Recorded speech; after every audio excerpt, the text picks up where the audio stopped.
ഇന്നത്തെ geo political അപ്ഡേറ്റ്സിൽ നമുക്ക് ആദ്യമേ തന്നെ ഗാസയിൽ നിന്ന് തുടങ്ങാം. കാരണം ഗാസയിൽ ഈ മറ്റുള്ള അറബ് രാജ്യങ്ങളായിക്കോട്ടെ, അതേപോലെ അമേരിക്ക ആയിക്കോട്ടെ, ഇസ്രായേൽ ആയിക്കോട്ടെ, ഇസ്രായേലിന് ഒരുവിധം ഹമാസിനെ കുറിച്ച് വളരെ വ്യക്തമായിട്ടുള്ള ധാരണയുണ്ട്.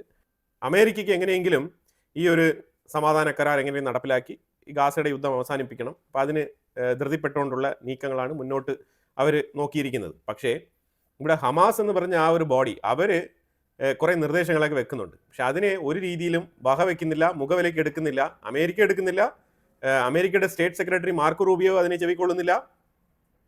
അറബ് രാജ്യങ്ങളും ഇന്ന് ഒരു കത്ത് അമേരിക്കയ്ക്ക് അയച്ചിട്ടുണ്ട്. ആ കത്തിൽ ഈജിപ്റ്റ്, തുർക്കി, Saudi Arabia, UAE, Pakistan, Jordan ഉൾപ്പെടെയുള്ള രാജ്യങ്ങളൊക്കെ ചേർന്നാണ് ഈ ഒരു കത്ത് അയച്ചിരിക്കുന്നത്. ആ കത്തിലും ഹമാസിന്റെ ഡിമാൻഡിനെ കുറിച്ചിട്ട് ഒരു രീതിയിലുള്ള പരാമർശങ്ങളും അതിനകത്ത് വന്നിട്ടില്ല. അതായത് ഇത് ഒരു രീതിയിലും ഇതത്ര എളുപ്പത്തിൽ റിസോൾവ് ചെയ്യാൻ പറ്റുന്ന ഒരു പ്രശ്നമായിട്ട് എനിക്ക് തോന്നുന്നില്ല. പ്രത്യക്ഷത്തിൽ നമ്മൾ ഉടനീളം ഈ ഒരു ഇസ്രായേൽ ഹമാസ് അഥവാ ഇസ്രായേൽ ഗാസ ഈ യുദ്ധത്തിനെ കുറിച്ച് ത്രൂ ഔട്ട് നമ്മൾ ഫോളോ ചെയ്ത് വന്നിട്ടുണ്ട്. അപ്പോൾ അതുകൊണ്ട് തന്നെ ഇതിനകത്തൊരു കോൺട്രാഡിക്ഷൻ കാണാൻ കഴിയുന്നുണ്ട്. ആ കോൺട്രാഡിക്ഷൻ ഹമാസിന്റെ നിർദ്ദേശങ്ങൾ, ഹമാസ് എവിടെയും ഞങ്ങൾ ഗാസ വിട്ട് പോകുമെന്ന് പറയുന്നില്ല. അവർ ആയുധം താഴെ വെക്കാമെന്ന് പറയുന്നുണ്ട്. അതായത് ഇസ്രായേൽ ഗാസ വിട്ട് പോകുന്നുവെങ്കിൽ, IDF ട്രൂപ്പ് പൂർണ്ണമായിട്ടും ഗാസ വിട്ട് പിന്മാറുന്നുവെങ്കിൽ പിന്നെ അവർക്ക് ആയുധം വേണ്ട, ആയുധത്തിന്റെ ആവശ്യമില്ല എന്നാണ് പറയുന്നത്. പക്ഷേ ഒക്ടോബർ 7 മുമ്പ് ഗാസയ്ക്കുള്ളിൽ ഇസ്രായേലിന്റെ ആർമി ഇല്ലായിരുന്നു. ആ സമയത്ത് എന്തിനാണ് ഇവർ ആയുധം സംഘടിപ്പിച്ചുകൊണ്ട് ഇസ്രായേലിന്റെ ഉള്ളിലേക്ക് കയറി പോയത് എന്നുള്ള ചോദ്യത്തിന് ഇപ്പോൾ പ്രസക്തിയില്ല. പക്ഷേ അതൊരു യാഥാർത്ഥ്യമാണ്. അപ്പോൾ അതേ മൈൻഡ് സെറ്റ് തന്നെയാണ് ഇവർക്കുള്ളത്. പക്ഷേ എന്നാലും ഇവർ ഇപ്പോൾ നിലവിലുള്ള ഒരു സാഹചര്യം, നിലവിലുള്ള അന്തരീക്ഷം വെച്ചിട്ട് നമ്മൾ നോക്കുകയാണെന്നുണ്ടെങ്കിൽ, ഇപ്പോൾ ഉരുത്തിരിഞ്ഞു വരുന്ന കാര്യങ്ങൾ മുൻനിർത്തി നമ്മൾ നോക്കുകയാണെന്നുണ്ടെങ്കിൽ ഇതിലൊരു കോൺട്രാഡിക്ഷൻ ഉണ്ട്. അതായത് ഈ ഗാസ പീസ് പ്ലാൻ എന്ന് പറയുന്നത് തന്നെ അമേരിക്ക ഫോഴ്സ്ഫുള്ളി അറബ് രാജ്യങ്ങളും കൂടി എല്ലാം ചേർന്നിട്ട് എങ്ങനെയെങ്കിലും ഈ ഒരു യുദ്ധം അവസാനിപ്പിക്കണമെന്ന് നിർബന്ധമായിട്ട് ഒരു 20 പോയിന്റുകൾ എഴുതി റെഡിയാക്കി സെറ്റാക്കിയതാണ്. പക്ഷേ ഇത് ഹമാസ് അവരുടെ ഭാഗത്ത് വളരെ ക്ലിയർ ആണ്. അവർ പറഞ്ഞിരിക്കുന്നത് പാലസ്തീനിയൻ പ്രിസണേഴ്സ് ആയിട്ടുള്ള ആൾക്കാരെയൊക്കെ പുറത്തു വിടണം, യുദ്ധം പെട്ടെന്ന് അവസാനിപ്പിക്കണം, അതായത് വെടിനിർത്തൽ ഓൾറെഡി ഇസ്രായേൽ പ്രഖ്യാപിച്ചിട്ടുണ്ട്. 10-ാം തീയതി വരെ എന്തായാലും ഇസ്രായേൽ അവിടെ ആക്രമണങ്ങളൊന്നും തന്നെ നടത്താൻ പോകുന്നില്ല. പക്ഷേ ഗാസയ്ക്കുള്ളിൽ IDF ഉണ്ടാവും, അവർ വിഡ്രോവൽ ചെയ്യുന്നില്ല. അപ്പോൾ അതുകൊണ്ട് ചെറിയ തോതിലുള്ള ആക്രമണങ്ങളൊക്കെ ഉണ്ടാവും അവിടെ.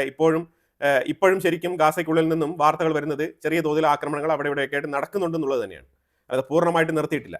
പൂർണ്ണമായിട്ടും ഗാസയ്ക്കുള്ളിൽ വെടിനിർത്താൻ പറ്റില്ല. അങ്ങനെ ഗാസയിൽ പൂർണ്ണമായിട്ടും വെടിനിർത്തൽ പ്രഖ്യാപിച്ചുകൊണ്ട് അവിടെ IDF ഉദ്യോഗസ്ഥൻ അവിടെ ഉണ്ടെന്നുണ്ടെങ്കിൽ ഹമാസിൽപ്പെട്ട ആൾക്കാർ ഇവരെ തിരിച്ചടിക്കും. അപ്പോൾ അതുകൊണ്ട് അവിടെ ആ രീതിക്കൊന്നും നിൽക്കാൻ പറ്റില്ല, അത് പ്രാക്ടിക്കൽ അല്ല.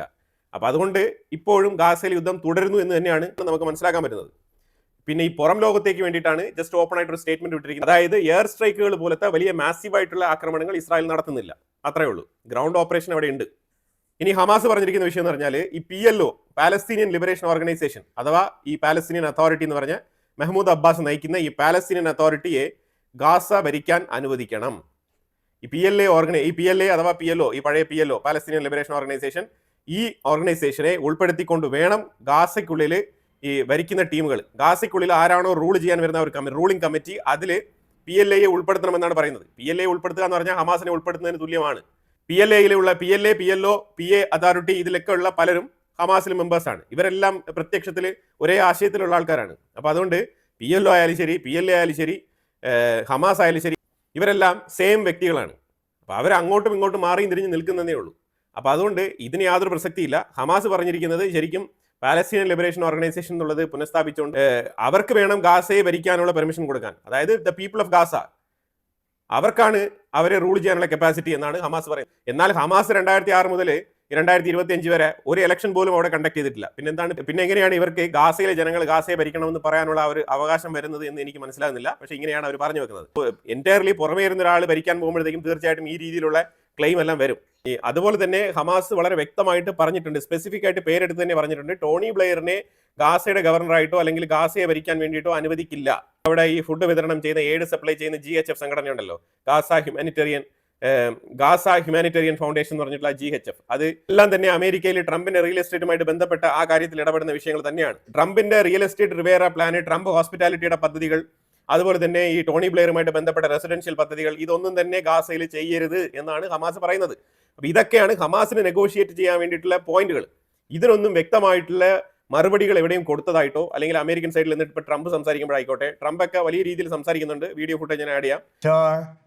Turkey, Saudi Arabia, Egypt, Jordan, and so many others. So many people fought so hard. This is a big day. We'll see how it all turns out. We have to get the final word down in concrete. Very importantly, I look forward to having the hostages come home to their parents and having some of the hostages, unfortunately, you know the condition they're in, come home likewise to their parents, because their parents wanted them just as much as though that young man or young woman were alive. So I just want to let you know that this is a very special day, maybe unprecedented in many ways. It is unprecedented, but thank you all, and thank you all to those great countries that helped. We were given a tremendous amount of help. Everybody was unified in wanting this war to end and seeing peace in the Middle East, and we're very close to achieving. അതിലെങ്ങും ഒരു നല്ല പ്രതീക്ഷയ്ക്ക് വേണ്ടിയിട്ട് കാത്തിരിക്കുകയാണ് എന്നാണ് പറയുന്നത്. ഹമാസിനെ മൊത്തത്തിൽ തന്നെ തഴഞ്ഞു നിർത്തിക്കൊണ്ട് ഈ അറബ് രാജ്യങ്ങളും അമേരിക്കയും ഇസ്രായേലും തമ്മിലാണ് മാറി മാറി സംസാരിച്ചുകൊണ്ടിരിക്കുന്നത്. അപ്പോൾ ഇതിലാണ് കാര്യം കിടക്കുന്നത്. അപ്പോൾ ഇത് ശരിക്കും ഒരു കോംപ്ലക്സ് ഇഷ്യൂ ആയിട്ട് മാറിക്കൊണ്ടിരിക്കുകയാണ്. ഹമാസ് അത്ര എളുപ്പത്തിൽ ഈ ബന്ദികളെ റിലീസ് ചെയ്ത് കൊടുക്കുമെന്ന് തോന്നുന്നില്ല. ഇപ്പം തന്നെ അവർ പറഞ്ഞിട്ടുണ്ട്, അതായത് ഒരുപാട് പേര് കെട്ടിട ഇടിപാടുകൾക്കിടയിലൊക്കെ പെട്ടിട്ടുണ്ട്, ഒരുപാട് മൃതശരീരങ്ങൾ അതിൻ്റെ അടിയിലൊക്കെ കിടക്കും. ഇതൊക്കെ ഈ ഒരു ബിൽഡിംഗ് റബിൾസ് ഒക്കെ മാറ്റിയിട്ട് ഇതൊക്കെ കണ്ടെത്താനും അതിനെ തിരിച്ച് ഇസ്രായേലിൻ്റെ അടുത്ത് ഏൽപ്പിക്കാനൊക്കെ ഒരുപാട് ടൈം വേണ്ടി വരും. അല്ലാതെ ഇത് ഒരു ബെല്ലടിക്കുന്ന കണക്ക് ഒരു വിത്തിൻ 3 days അഥവാ 72 hours ഈ ബന്ദികളെ മൊത്തത്തിൽ കൊടുക്കുക എന്നുള്ളത് അത്ര എളുപ്പത്തിൽ നടക്കുന്ന കാര്യമല്ല. ജീവിച്ചിരിക്കുന്ന ആൾക്കാരെ ഒരു പക്ഷേ റിലീസ് ചെയ്യാൻ വളരെ എളുപ്പമായിരിക്കും. പക്ഷേ മരിച്ചുപോയ ആൾക്കാരുടെ അഥവാ കൊല്ലപ്പെട്ട ആൾക്കാരുടെ മൃതശരീരങ്ങൾ ഒന്നും തന്നെ അത്ര എളുപ്പത്തിൽ കൊടുക്കാൻ കഴിയില്ല എന്നാണ് ഹമാസ് പറഞ്ഞു വെക്കുന്നത്.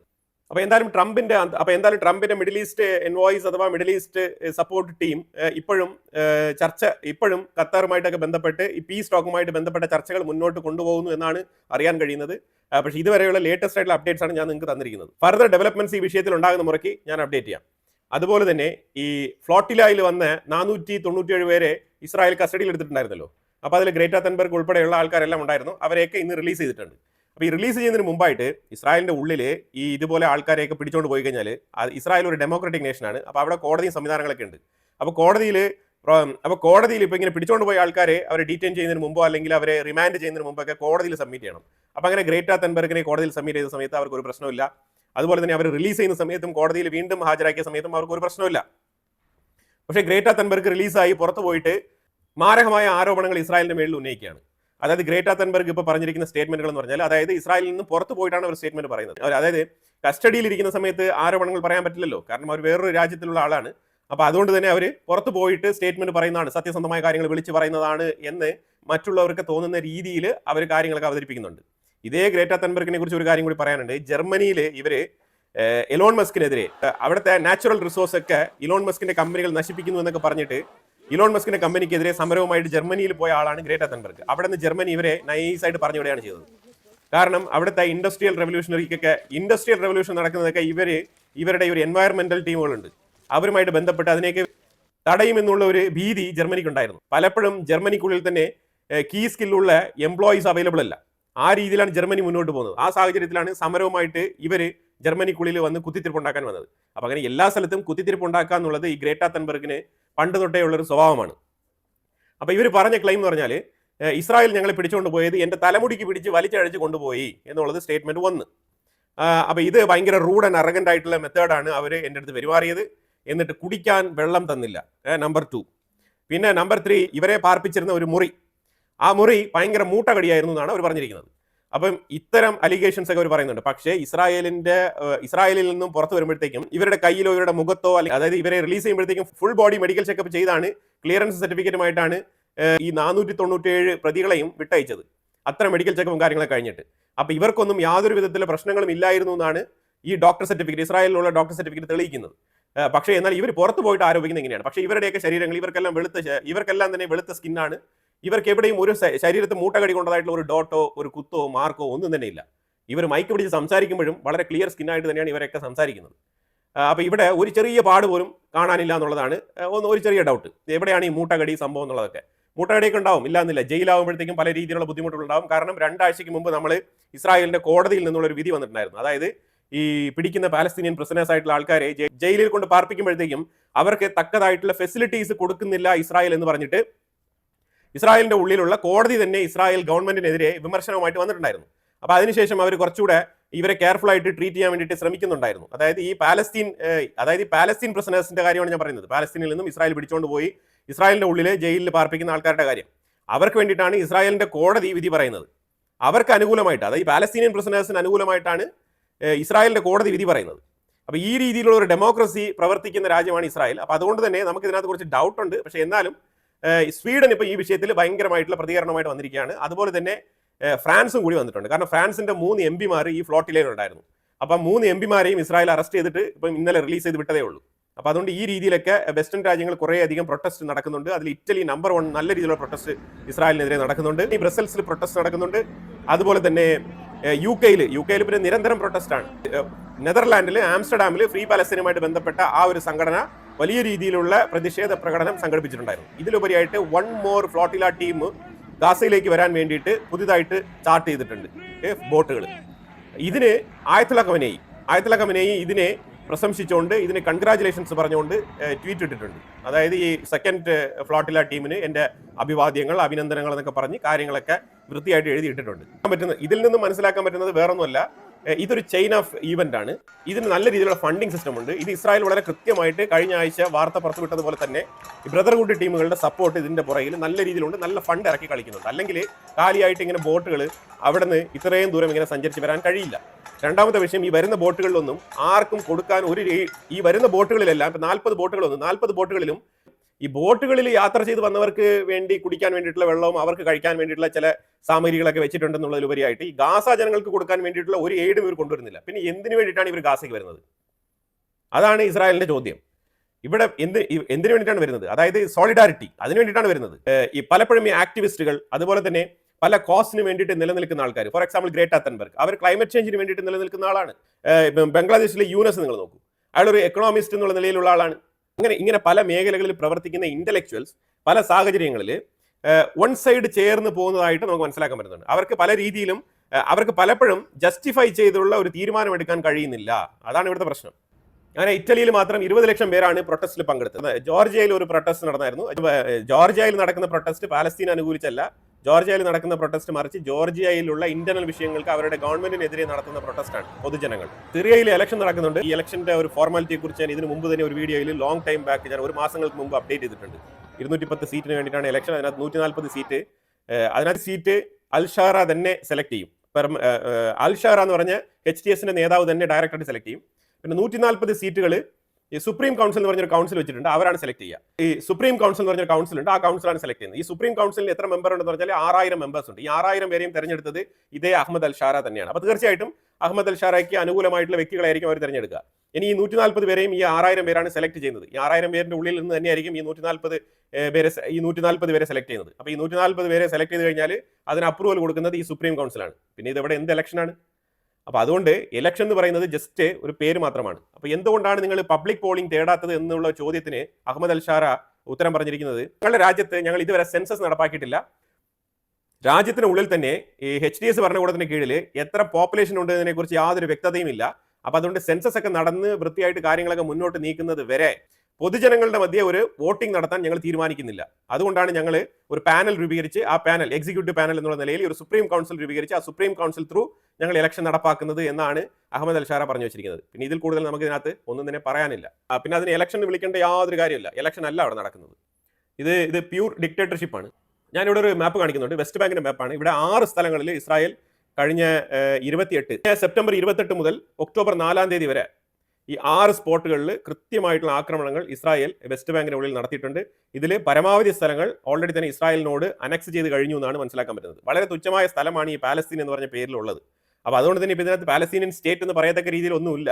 ഇനി ആ ചുരുക്കി പറഞ്ഞാൽ റമല്ലയിൽ ഈ മുഹമ്മദ് അബ്ബാസ് താമസിക്കുന്ന ആ ഒരു പാലസ് മാത്രമേ ഉള്ളൂ എന്നാണ് പൊതുവിൽ നമുക്ക് മനസ്സിലാക്കാൻ പറ്റുന്നത്. ഇതിനകത്ത് ഈ ബ്ലൂ കളറിൽ ജെറുസലേമിന്റെ തൊട്ടടുത്ത് കാണുന്ന ആ ഒരു ഏരിയ, അതും ലാസ്റ്റ് ആയിട്ട് ഇസ്രായേൽ ഇപ്പോൾ അനക്സ് ചെയ്തിരിക്കുകയാണ്. ഇതാണ് വെസ്റ്റ് ബാങ്കിലെ അവസ്ഥ. ട്രംപ് 5 ദിവസങ്ങൾക്ക് മുമ്പ് അറബ് രാജ്യങ്ങൾക്ക്, അതായത് ഖത്തർ, തുർക്കി, പാകിസ്ഥാനൊക്കെ ഇരുന്ന് സംസാരിച്ച മീറ്റിംഗിൽ പറഞ്ഞു വെച്ചതാണ്.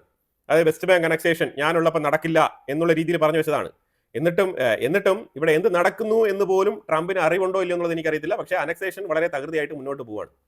ഇനിയിപ്പോൾ നമ്മൾ തുർക്കിയുമായിട്ട് ബന്ധപ്പെട്ട വിഷയത്തിലേക്ക് വന്നു കഴിഞ്ഞാൽ, ഇന്ത്യ തുർക്കി ഇത് കഴിഞ്ഞ ഒരാഴ്ച കൊണ്ട് നല്ല രീതിയിൽ ഹീറ്റഡപ്പായി നിൽക്കുന്ന ഒരു വിഷയമാണ്. കാരണം വേറെ ഒന്നുമില്ല, ഈ സലാമിയ കടൽ തീരം എന്ന് പറയുന്ന ആ ഒരു പ്രദേശത്ത്, അതായത് ഗ്രീസിന്റെ ഭാഗമാണ്. ഈ ഗ്രീസിന്റെ ഭാഗം, അതേപോലെ സൈപ്രസ്, ഗ്രീസ് ഇതുമായിട്ടൊക്കെ ബന്ധപ്പെട്ട് മെഡിറ്ററേനിയൻ ഏരിയയിലാണ് ഇന്ത്യയുടെ വാർഷിപ്പ് അവിടെ ഒരു നേവൽ എക്സസൈസിന് പോയത്. തീർച്ചയായിട്ടും മെഡിറ്ററേനിയൻ ഏരിയയിൽ ഉള്ള രാജ്യങ്ങൾ, മെഡിറ്ററേനിയൻ ഏരിയയിൽ സ്ഥിതി ചെയ്യുന്ന രാജ്യങ്ങളായിട്ടുള്ള ഗ്രീസ് ആയിക്കോട്ടെ, അതേപോലെ തന്നെ സൈപ്രസ് എന്ന് പറഞ്ഞാൽ മെഡിറ്ററേനിയൻ്റെ ഒത്ത മധ്യത്തിൽ കിടക്കുന്ന രാജ്യമാണ്, ഒരു ഐലൻഡാണ്. അപ്പോൾ അങ്ങനെയുള്ള സാഹചര്യത്തിൽ ഈ ഗ്രീസുമായിട്ട് ചേർന്ന് നേവൽ എക്സസൈസ് ചെയ്തുകൊണ്ടിരിക്കുന്ന സമയത്ത് തുർക്കി നമ്മളുടെ വാർഷിപ്പ് ഈ തുർക്കിയുടെ നോട്ടിക്കൽ മൈൽ ഏരിയയിൽ നമ്മൾ എൻ്റർ ചെയ്തിട്ടില്ല. നമ്മൾ അവരുടെ ഔട്ട്സൈഡിലൂടെ തന്നെയാണ് പോയിരിക്കുന്നത്. അപ്പോൾ അങ്ങനെ നമ്മൾ ഔട്ട്സൈഡിലൂടെ പോയി ഗ്രീസിന്റെ ബോർഡറിലെത്തി നമ്മൾ ഗ്രീസിൽ വെച്ചിട്ടാണ് ഈ ഒരു പ്രാക്ടീസ് ചെയ്തുകൊണ്ടിരിക്കുന്നത്. ആ ടൈമിൽ അപ്പം തന്നെ തുർക്കി ഒപ്പോസ് ചെയ്ത് തുടങ്ങി. ഇന്ത്യ ഈ രീതിയിലുള്ള പ്രവർത്തികൾ ചെയ്യാൻ പാടില്ല എന്നുള്ള ഒരു നോട്ടീസാണ് ശരിക്കും തുർക്കി ഇഷ്യൂ ചെയ്തത്. പക്ഷെ ആ സമയത്ത് ഇന്ത്യ അതിന് തിരിച്ച് പറഞ്ഞിട്ടുണ്ടായിരുന്നു, ഞങ്ങൾ നിങ്ങളുടെ ആ ഒരു പരിധിക്കുള്ളിലല്ല യാത്ര ചെയ്യുന്നത്, ഞങ്ങൾ അതിൽ നിന്ന് മാറിയാണ് യാത്ര ചെയ്യുന്നത്. അപ്പോൾ അതുകൊണ്ട് തുർക്കിക്ക് ഇതിനകത്ത് ഇടപെടാനുള്ള ഒരു അവകാശവും ഇല്ല എന്നാണ് ഇന്ത്യ അന്ന് മറുപടി കൊടുത്തിരുന്നത്. പക്ഷേ ഈ 3-4 ദിവസത്തെ എക്സസൈസ് ഒക്കെ കഴിഞ്ഞിട്ട് ഇന്ത്യയുടെ വാർഷിപ്പ് തിരിച്ച് മടങ്ങാനിരിക്കുന്ന സമയത്ത് മെഡിറ്ററേനിയൻ ഏരിയയിൽ തുർക്കി അവരുടെ 2 വാർഷിപ്പുകൾ കൊണ്ട് ഇന്ത്യയുടെ വാർഷിപ്പിനെ അവിടെ ബ്ലോക്ക് ചെയ്യുകയാണ് ചെയ്തത്. അങ്ങനെ ബ്ലോക്ക് ചെയ്ത് ഇട്ടപാടെ ഇന്ത്യ എന്ത് ചെയ്തു, ഇന്ത്യയുടെ വാർഷിപ്പ് അവിടെ നിർത്തിയിട്ടു. അപ്പം ഒരു നിശ്ചിത അളവിൽ ദൂരത്തിൽ, ഒരു നിശ്ചിത അളവ് ദൂരപരിധിയിൽ തുർക്കിയുടെ വാർഷിപ്പുകൾ 2 എണ്ണം ഉണ്ട്, ഇന്ത്യയുടെ വാർഷിപ്പിനെ ബ്ലോക്ക് ചെയ്തുകൊണ്ട്. അപ്പോൾ ഇങ്ങനെ നിൽക്കുന്ന ഒരു സാഹചര്യത്തിൽ ഇന്ത്യ എന്ത് ചെയ്തു, നമ്മൾ അഡീഷണൽ ആയിട്ടുള്ള 2 അഡീഷണൽ വാർഷിപ്പുകളും കൂടി മെഡിറ്ററേനിയൻ ഏരിയയിലേക്ക് വരാൻ വേണ്ടി കോൾ ഫോർ ചെയ്തു. അപ്പോൾ അങ്ങനെ വൈകാതെ തന്നെ, വളരെ പെട്ടെന്ന് തന്നെ, ക്വിക്കായിട്ട് തന്നെ 2 വാർഷിപ്പുകളും അവിടെ എത്തുകയും ചെയ്തു. അങ്ങനെ തുർക്കിയുടെ വാർഷിപ്പിനെ നമ്മൾ വളരെ കൃത്യമായിട്ട്, ഫോർ എക്സാമ്പിൾ ഇന്ത്യയുടെ വാർഷിപ്പ് ഇവിടെ ഉണ്ട്, 2 വാർഷിപ്പുകൾ ഇന്ത്യയുടെ വാർഷിപ്പിന്റെ മുന്നിൽ അതിനെ ബ്ലോക്ക് ചെയ്ത് നിൽക്കുകയാണ്. അപ്പം നമ്മൾ വിളിച്ചു വരുത്തിയ 2 വാർഷിപ്പുകളും ഈ 2 വാർഷിപ്പുകളുടെയും പുറയിൽ വന്ന് നിൽക്കുകയാണ്. അപ്പോൾ ശരിക്കും പറഞ്ഞാൽ തുർക്കി നടുക്കാണ്, ട്രാപ്ഡായി. അപ്പോൾ ഇങ്ങനെ ട്രാപ്ഡായ അവസ്ഥയിൽ അങ്ങോട്ടും ഇങ്ങോട്ടും മൂവ് ചെയ്യാൻ പറ്റാത്ത അവസ്ഥയിൽ ലോക്കായ ഒരു അവസ്ഥയാണ്. അപ്പോൾ ഈ സാഹചര്യത്തിൽ ഇന്ത്യ എന്ത് ചെയ്തു, ഇന്ത്യ പരമാവധി ചോദിച്ചു നോക്കി, അതായത് ഇത് ശരിയായ നടപടിയല്ല, നിങ്ങളുടേതല്ലാത്ത ഏരിയയിൽ വന്നിട്ട് ഇന്ത്യയെ കൺഫ്രണ്ട് ചെയ്യേണ്ട ഒരു ആവശ്യമില്ല തുർക്കിക്ക് എന്നാണ് പറഞ്ഞു വെച്ചത്. അപ്പോൾ ഇന്ത്യ വാണിങ്ങിന് വേണ്ടിയിട്ട് ഒരു ഫയർ അങ്ങ് ചെയ്തു. അപ്പോൾ ഇന്ത്യ വാണിങ്ങിന് വേണ്ടി ചെയ്ത ഫയർ ശരിക്കും പറഞ്ഞാൽ ഞാൻ കാണിക്കുന്ന ഒരു ഇമേജിൽ നേരെ അവിടെ കുറച്ച് ആ ഒരു മൗണ്ടൻ ഏരിയ പോലെ ഉണ്ട്. ആ ഏരിയയിലൂടെ തുർക്കിക്ക് വേണ്ടിയിട്ടുള്ള ഓയിൽ പൈപ്പ് ലൈൻ കടന്നു പോകുന്നുണ്ട്.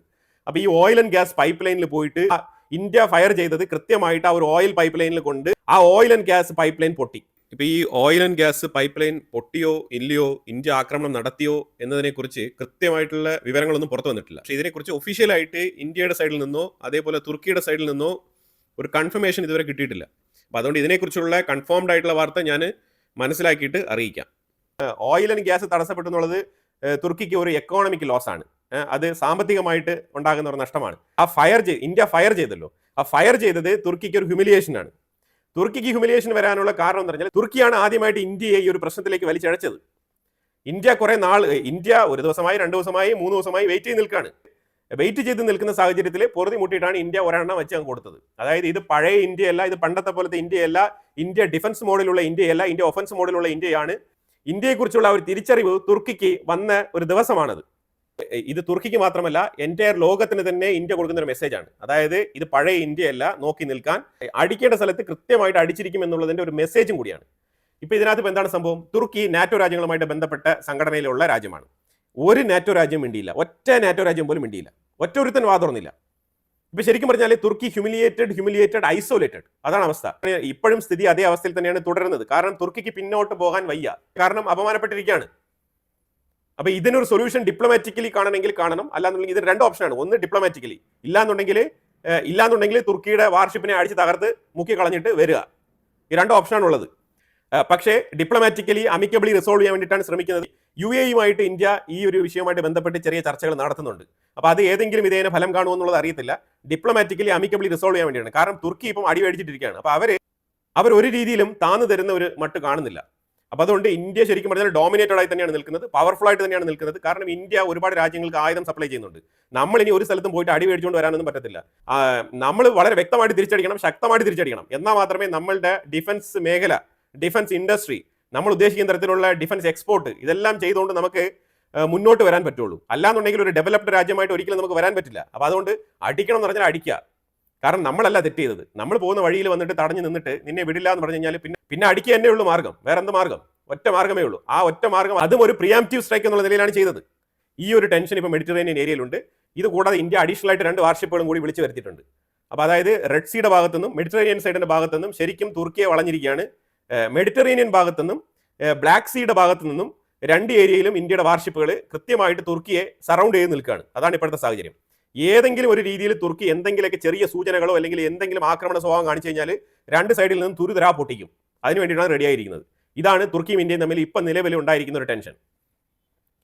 ഇനിയിപ്പോൾ നമ്മൾ നേരെ റഷ്യ ഉക്രൈനുമായിട്ട് ബന്ധപ്പെട്ട വിഷയത്തിൽ പോയി കഴിഞ്ഞാൽ സെലൻസ്കി പറയുകയാണ്, ഇത്രയും നാളും സെലൻസ്കി ആഘോഷപൂർവ്വം റഷ്യയെ അങ്ങോട്ട് ആക്രമണം ചെയ്ത് തകർക്കുമായിരുന്നു. ഇപ്പൊ ശരിക്കും പറഞ്ഞാൽ ഞാനിവിടെ ഒരു മാപ്പ് വെക്കുന്നുണ്ട്. ഈ മാപ്പിൽ പാർട്ട് 1, ഈ പാർട്ട് 1 എന്ന് പറയുന്നത് റഷ്യയുമായിട്ട് ചേർന്ന് കിടക്കുന്ന സ്ഥലങ്ങളാണ്. ഇവിടെയുള്ള സ്ഥലങ്ങളിലുള്ള റെയിൽവേ സ്റ്റേഷനുകളെല്ലാം തന്നെ കംപ്ലീറ്റ് ടാർഗറ്റ് ചെയ്ത് റഷ്യ തൂത്ത് വിറകി കളഞ്ഞിരിക്കുകയാണ്.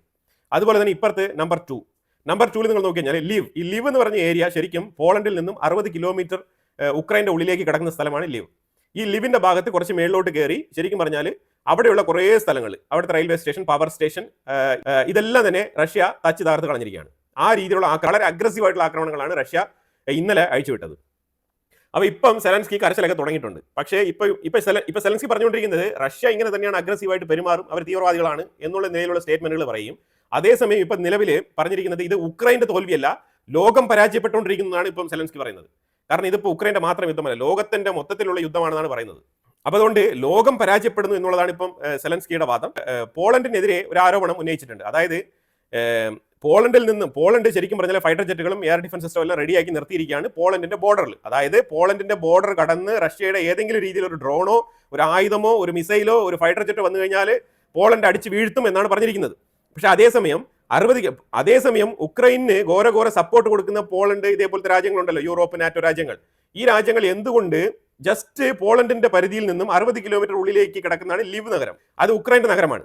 പക്ഷേ അവിടേക്ക് വന്ന ഒരു ഡ്രോണിനെയോ മിസൈലിയോ പോളണ്ട് അടിച്ച് വീഴ്ത്താത്തത് എന്തുകൊണ്ട് എന്നുള്ളൊരു ചോദ്യം, വാലിഡ് ചോദ്യമാണ്, വളരെ വാലിഡ് ആയിട്ടുള്ള ചോദ്യമാണ്. എന്തുകൊണ്ട് അടിച്ച് വീഴ്ത്തുന്നില്ല? പിന്നെ എന്ത് തരത്തിലുള്ള സപ്പോർട്ടാണ് ഉക്രൈന് നിങ്ങൾ തരുന്നത്? എന്ത് വാഗ്ദാനമാണ് നിങ്ങൾ തരുന്നത്?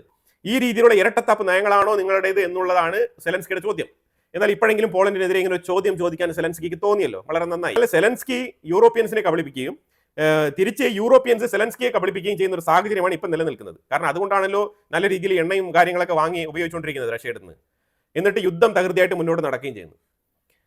അപ്പോൾ ഇതാണ് റഷ്യ ഉക്രൈനുമായിട്ട് ബന്ധപ്പെട്ട വിഷയത്തിൽ ഉണ്ടായിരിക്കുന്ന ഡെവലപ്മെന്റ്സ്. അപ്പോൾ അങ്ങനെ കുറേ സമഗ്രമായ വിഷയങ്ങളാണ് നമ്മൾ ഈ വീഡിയോയിൽ പങ്കുവച്ചത്. അപ്പോൾ ഇതിനെക്കുറിച്ചുള്ള അഭിപ്രായങ്ങൾ കമന്റ് ബോക്സിൽ രേഖപ്പെടുത്തുക. കൂടുതൽ വാർത്തകളുമായിട്ട് അടുത്ത വീഡിയോയിൽ വരാം. Thank you so much.